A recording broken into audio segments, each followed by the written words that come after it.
2 number से सब कुछ होता है। देश का शासन प्रशासन समाज तक भ्रष्ट है, बेईमान है, वो खुद जल्दबाजी में रहता है। तो वो तो मिली जुली वो होती है, मिली भगत से सारे गैर कानूनी काम इस देश में होते हैं। एक लेडीज कट्टा लेके नाच सकती है और फेसबुक पे वो आ सकती है, उसको पुलिस गिरफ्तार कर सकती है, तो पुलिस गिरफ्तार क्यों नहीं किया इन बड़े लोगों को? किस विषय में प्रदर्शन है, जरा कुछ प्रकाश डालिए। ये हमारा 1 सितंबर से चल रहा है अनिश्चितकालीन असहयोग आंदोलन सरकार के विरुद्ध। आज उसका 100वां दिन है इस आंदोलन को चलते चलते, और आंदोलन के पीछे लक्ष्य है कि हमारी संसद ने सर्वसम्मति से अनियमित जमा योजनाएं पाबंदी अधिनियम 2019 बनाकर देश के तमाम ठगी पीड़ितों को उनकी जमा राशि के 2 से 3 गुना भुगतान का अधिकार दिया है, और उस अधिकार की पूर्ति नहीं हो रही है। लोग आवेदन कर रहे हैं लेकिन सरकार पैसा वापस नहीं कर रही है। तो उसी के लिए आज का ये हमारा कार्यक्रम है।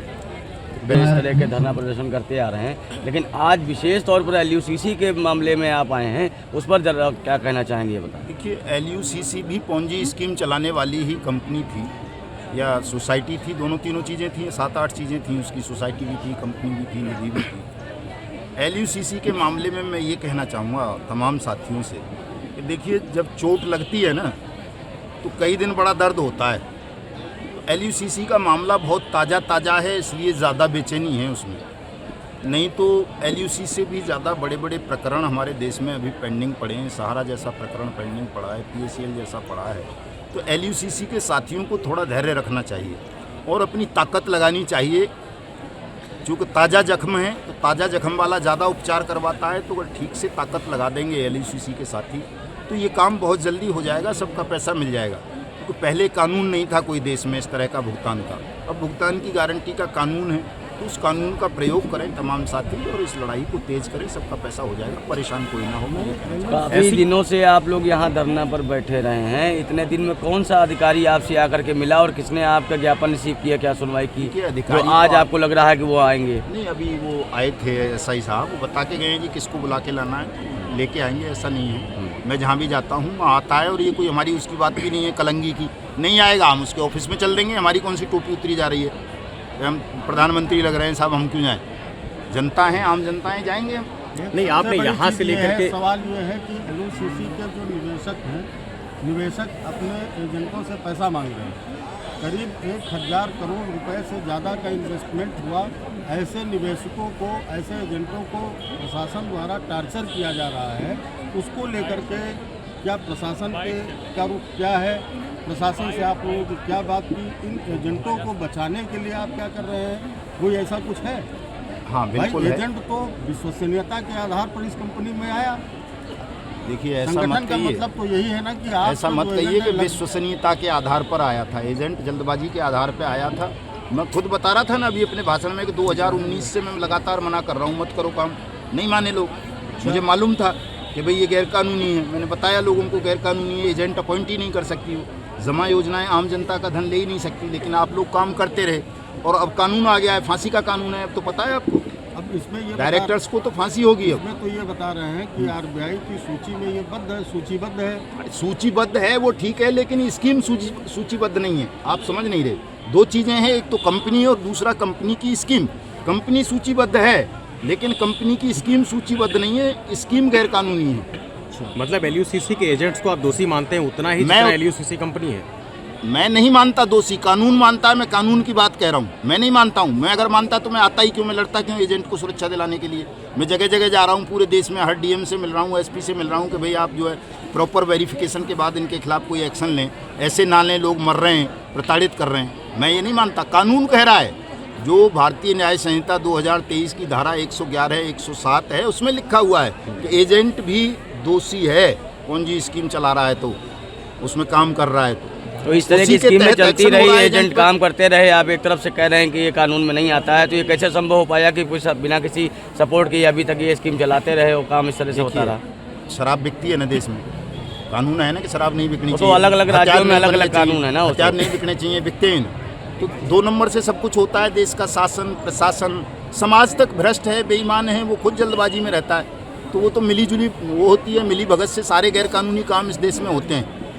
इसके लिए तो आपको समाज को जागरूक करना पड़ेगा। एजेंटों को न्याय मिले। एजेंटों के न्याय के लिए उसके देखिए, क्या किसी करें? एजेंट को कोई प्रताड़ित नहीं करेगा। हम उसके लिए एसपी साहब से बात करेंगे, डीएम से बात करेंगे, यहाँ डायरेक्शंस दिलवाएंगे तमाम एसएचओ को, जितने भी थाने होंगे, चौकी होंगी, कि भाई किसी भी एजेंट के खिलाफ नाजायज़ उत्पीड़नात्मक कार्रवाई ना की जाए। उनके खिलाफ ये नहीं है कि कोई निवेशक चला गया तुरंत और जाके तुरंत मुकदमा दे दिया और तुरंत उठाया और तुरंत गिरफ्तार कर दो।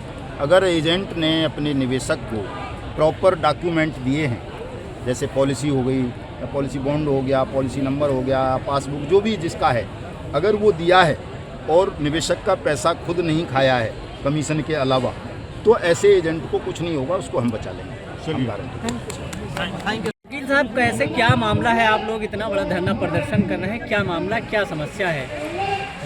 जैसा कि हम लोग 2017 से इस सोसाइटी से संपर्क में हैं और बहुत से लोग हैं, बाराबंकी जिले से लगभग 10,000 से ऊपर एजेंट हैं, जो कि भारत सरकार के कृषि मंत्रालय का ये लाइसेंस दिखा के उन लोगों ने हम लोगों के साथ ठगी की है। अब सरकार कह रही है कि ये सोसाइटी फर्जी थी, काम करने लायक नहीं थी। तो यहाँ पे हम लोगों ने जब सोसाइटी का पूरा रजिस्ट्रेशन केंद्र सरकार से देखा, और यही वो लोग दिखाते भी थे जो हमारे यहाँ के ब्रांच मैनेजर थे, जो बाराबंकी के मेन हेड थे माननीय उत्तम सिंह राजपूत जी, और उनकी ब्रांच में पहले मीटिंग होती थी छोटे लेवल पर, फिर बड़े लेवल पर गोल्डन ब्लॉसम वगैरह में हर जगह पर मीटिंग होती थी। वहाँ पे यही बताया जाता था कि ATP सेक्शन में भी इनकम टैक्स में छूट है। जब टैक्स में छूट आदमी सुनता है तो कहीं ना कहीं हम लोग LIC, PPF, बैंक की श्रेणी में समझ लेते हैं, और जो बेचारे। अच्छा, बाराबंकी जनपद में लमसम कितने लोग इस चीज़ के शिकार हुए हैं?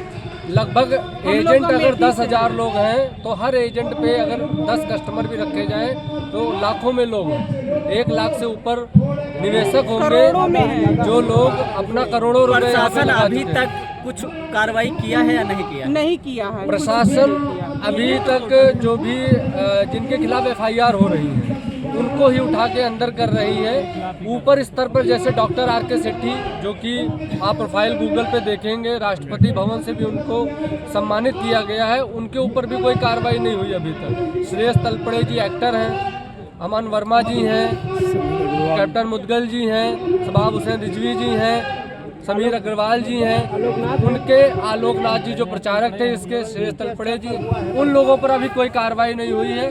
आज के समय पे एजेंट को प्रताड़ित किया जा रहा है, एजेंट को पकड़ के तुरंत अंदर कर देते हैं और मामले को दबाने की कोशिश की जा रही है। कुछ न्याय नहीं मिलता है आप लोगों को, तो आगे क्या करेंगे आप? अब हमारा लोगों का पहले जिला स्तर पे है, यहाँ नहीं समझा जाएगा तो पूरे स्टेट के लोग मुख्यमंत्री स्तर पे जाके मुलाकात करेंगे, कोशिश करेंगे मिलने की, जहाँ भी वहाँ पे धरना प्रदर्शन किया जाएगा। और हमारी सुरक्षा और कस्टमर का पैसा वापस दिलाने के लिए ये जंग लड़ी जाएगी। हमें पता है ये जंग आसान नहीं है, बहुत मुश्किल है, पर हमें मरना नहीं है, हमें लड़ना है, क्योंकि कस्टमर चाह रहा है मर जाए, प्रशासन चाह रहा है मर जाए। हमारे मरने से किसी कस्टमर का पैसा वापस मिलने वाला नहीं है। कस्टमर तो क्या ये कहना चाहती हैं? सर, हम अमेठी से हैं, उर्मिला गुप्ता। हम कह रहे हैं कि जब एक लेडीज कट्टा लेके नाच सकती है और फेसबुक पे वो आ सकती है, उसको पुलिस गिरफ्तार कर सकती है, तो पुलिस गिरफ्तार क्यों नहीं किया इन बड़े लोगों को जो ATM चल रहा है, जो कि ऑनलाइन सारा कुछ दिखा रहा था, तो अब तक पुलिस खामोश क्यों थी? हम लोगों को क्या गुमराह करने के लिए किया गया था कि हम लोगों को बेचने के लिए या आबादी में का संख्या कम करने के लिए हम लोगों को फंसाया गया? जैसे मान लीजिए मुख्य आरोपी नहीं पकड़े जा रहे हैं, जो आपके एजेंट हैं उनके ऊपर कार्रवाई हो रही, तो आप एजेंट को फंसाएंगे या मुख्य जो आरोपी हैं उनको कार्रवाई करने के लिए बताएंगे? नहीं, जो एजेंट है वो तो अपना, चलो एजेंट जो है कम भी पढ़े लिखे हैं, कम पढ़े लिखे हैं, लेकिन जो ये पुलिस वाले इसमें हैं वो क्या कर रहे हैं इसमें? पुलिस वाले कह रहे हैं कि पुलिस वाले क्या कर रहे हैं इस ATM में? क्यों इसमें से पैसा निकाले? मुख्यमंत्री और सारे लोग जब आते हैं लखनऊ की, उन लोगों की वो रैली होती है, तो क्या रास्ते में उनको ATM नहीं दिखा? वो फर्जी कहाँ से हुआ? पहले आप बताइए कि वो फर्जी होगा कहाँ से? जब फर्जी था तो कार्रवाई क्यों नहीं की गई? सबको तो अगर कोई चीज फेसबुक पे हम गाली देते हैं तो ये होता है कि गाली दिया। एक लड़की ने गाना गाया था, उसको जेल हुआ, उसके पति को हुआ। क्यों हुआ? अगर उसको जेल हुआ तो ये 5 साल 7 साल से कहाँ है? हम 4 साल से काम कर रहे हैं। बताइए हम लेडीज लोग क्या करें? फांसी लगा लें? हमको सरकार न्याय अगर नहीं मिला तो आपके साथ इतनी पब्लिक है, आगे आप लोग क्या करेंगे? हम जाएंगे मुख्यालय लखनऊ, वहाँ धरना लगाएंगे। हम उनसे भी जवाब तलब करेंगे। कहाँ से हम पैसा दें? क्या तो कहिए हम बैंक कोई लूटे। शुभ नाम क्या है आपका? मेरा उर्मिला गुप्ता। हमको ले चले। आप इस टीम की क्या थी? हम भी लीडर हैं इस टीम के। छोटे स्थल के हैं हम लोग, जमीनी स्थल के हैं। हमको ये बड़े एजेंट लोग ने जोड़ा और सारा ये सब दिखाने के बाद हम जुड़े। ज़्यादा हम पढ़े लिखे भी नहीं हैं। तो जब हम ये पढ़े लिखे इसमें मर गए तो हम क्यों न मर जाएंगे? हमारी गलती बताइए। हम सरकार से पूछना चाहते हैं कि मेरी गलती कहाँ है। ये डॉक्टर आर.के. सेठी जी हैं जो अपने आप को फंड मैनेजर बोलते थे। LIC के भी फंड मैनेजर और बड़े बड़े लोग इसमें आते थे। ठीक। मेरा नाम राजमल है, मैं सफीपुर का रहने वाला हूँ। मेरा थाना कोतवाली नगर बाराबंकी है। मैं 2018 में मुझको जो है सुकन्या समृद्धि योजना के नाम पर मुझको 2 गुना बचत करने की जो है प्रलोभन दिया गया और ये बताया गया कि आपका अगर 10-20 किस्तें जमा हो गई हैं तो अगर बीच में आपको आवश्यकता पड़ती है तो आपका लोनिंग भी हो जाएगा। तो मैं 2023 में जब मुझको आवश्यकता पड़ी पैसे की तो मैंने अपने एजेंट से बात किया कि एजेंट कौन था आपका? मेरा एजेंट का नाम रुदेश कुमार, ग्राम गुंजौली। किस कंपनी का था ये LUCC के नाम से ठगी करते थे। और जब इनसे हमने कहा कि मुझको 50,000 की ज़रूरत है, मेरा लोनिंग करा दीजिए, तो इन्होंने कहा कि लोनिंग नहीं होता है। तो मैंने कहा कि मुझको आप कंपनी से बात कराइए, मेरा जहाँ पैसा ले जाते हैं। तो जब मैं यहाँ जमुरिया के पास मेरा इनका ऑफिस था, वहाँ जब मैंने गया तो मैंने कहा कि भाई मुझको लोनिंग चाहिए, पैसा मुझको चाहिए। तो उन्होंने कहा यहाँ लोनिंग नहीं होता कोई ये।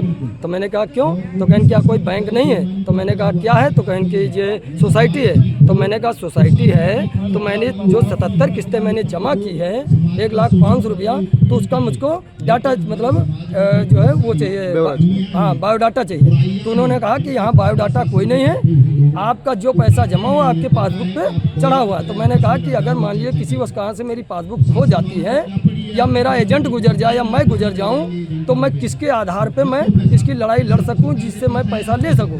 तो उन्होंने कहा तुम जाइए, तुम्हारा एजेंट जाने, तुम जाओ, लेकिन यहाँ से कोई पेमेंट नहीं मिलेगा। तो मैंने वहाँ से रोक चिल्ला के मैं चला आया। उसके बाद मैंने चुपके घर में बैठ गया। आज आप लोग यहाँ इकट्ठे हुए हैं किस पर्पज से? मैं परसों मैंने फ़ोन किया तो मेरे एजेंट की वाइफ ने फ़ोन उठाया तो मैंने पूछा कि वो कहाँ है, मुझसे बात कराइए।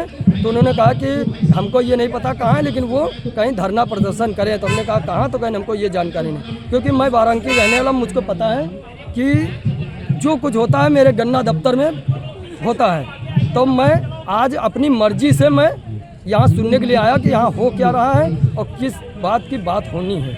मेरे एजेंट ने कोई इन्फॉर्मेशन मुझको नहीं दिया कि आए कुछ समझें, कुछ कोई जानकारी हो उनको, ताकि उनको संतुष्टि मिल सके। अगर आप ये वीडियो YouTube पर देख रहे हैं तो हमारे चैनल को सब्सक्राइब करें और बेल आइकन को दबाना ना भूलें। अगर आप Facebook पर ये वीडियो देख रहे हैं तो हमारे पेज को लाइक करें।